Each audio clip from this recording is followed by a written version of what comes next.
Hello everyone, this is just a private glimpse into a couple of the things I've been working on lately in the game. I've been focusing on this concept of monsters or animals that produce goods or other things, I guess, for lack of a better term.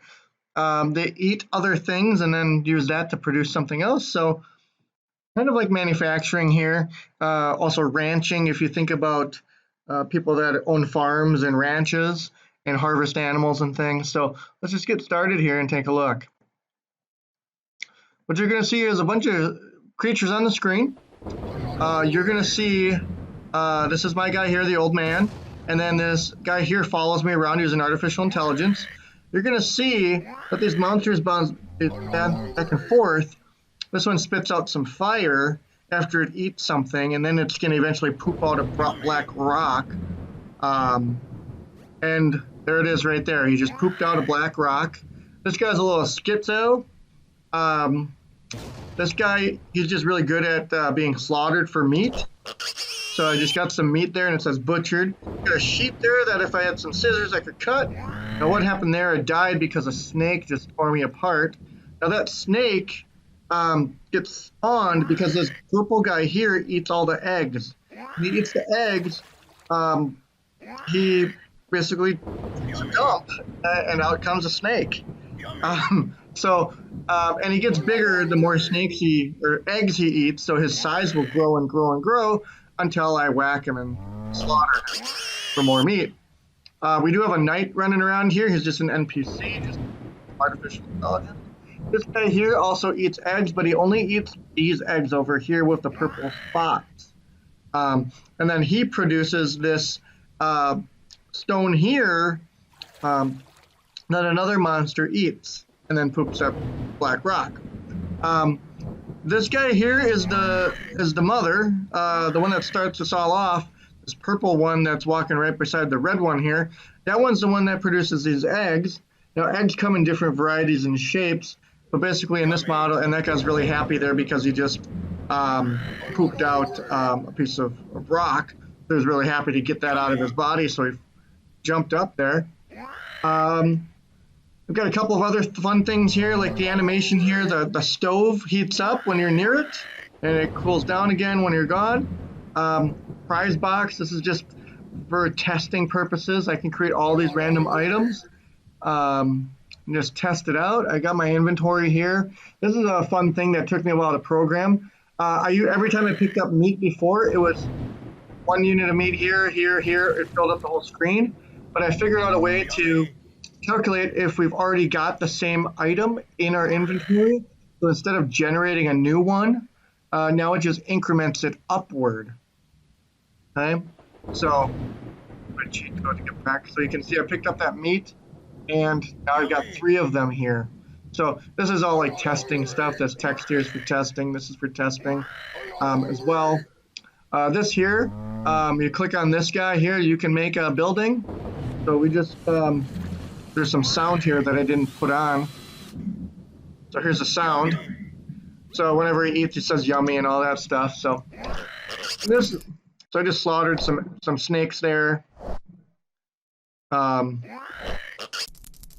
Slaughtered some more, and you can see every time I swing my stick, it takes a clock. So I'm not hungry. So this creature, inspired by Sesame Street, he yells he's not hungry every time he touches an egg when he's still working on one.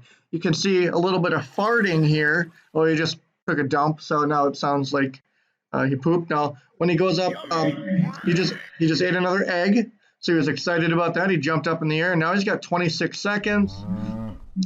So he's not hungry because there's another egg there, so he hit another egg. 17 seconds before he takes that dump again, but the whole time you can see he's working out some farts there as well.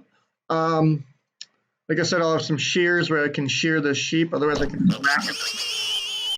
Ooh, I got a 2-for-1 swing there. I got some meat there. I can pick up all these objects. I don't have to let the creatures take the eggs. So just keep picking the stuff up here. Also interesting, it took me a while to figure out, oh, and you can destroy the building too. And then it lets you rebuild here. So can go and I don't know if this is going to work, but we'll try it out.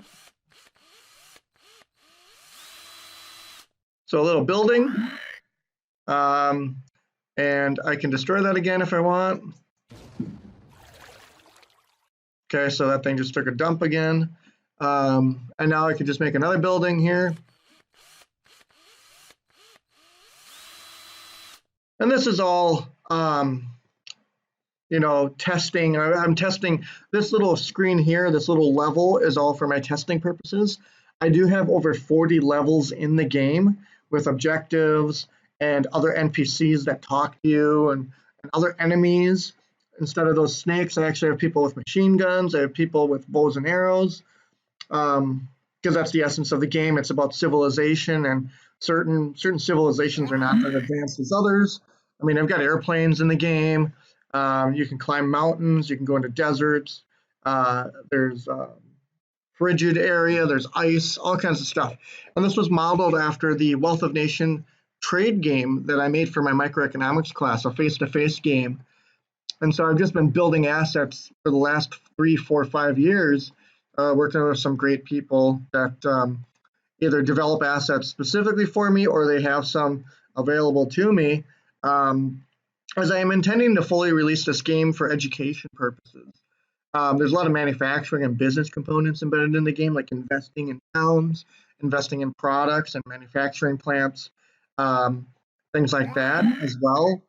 Students can become farmers, engineers, all kinds of stuff. So just want to thank everybody that's helped me with some assets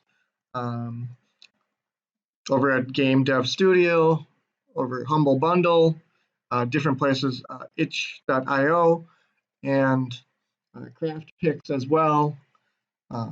So thank everybody here for helping out and building a great set of assets to supplement some of my own designs.